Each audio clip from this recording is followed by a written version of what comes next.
Ümid bəy, ilk sualımız ondan ibarətdir ki, Türkiyədə təhsil niyə Azərbaycanda bu qədər məşhurlaşıb? İlk öncə düşünürəm ki, Türkiyə Azərbaycana həm mədəniyyət olaraq, həm də dil olaraq kifayət qədər yaxındır. Azərbaycanlı tələbələr Türkiyədə oxumağı seçir. Digər bir səbəb belə deyək də yaxın ölkə olmağı təkcə mədəniyyət və dillə bağlı deyil, həmçinin Azərbaycanlı tələbələrin vizasız şəkildə, vizasız rejimlə belə deyək, qəbul alıb təhsilinə davam edə biləcəyi bir ölkədir.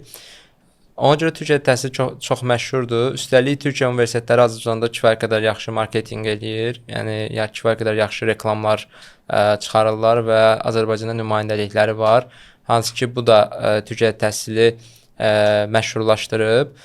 Digər bir tərəfdən də Türkiyədə universitet sayı bir xeyli çoxdur. Yəni belə deyək də lüzumsuz şəkildə çoxdur. Bu da təbii olaraq biznes məqsədli, biznes perspektivdən gələn bir şeydir. Yəni bu qədər universitetə ehtiyac yoxdur əslində. Sadəcə yəni universitetlər tələbə cəlbi üçün və bir növ tələbələrin daha çoxalması üçün müxtəlif ölkədə reklamlar aparırlar. Ona görə də Türkiyədə təhsil kifayət qədər Azərbaycanda məşhurdur və Azərbaycanlı tələbələr də çox böyük belə deyək də miqyasda Türkiyədə oxumağa gedirlər.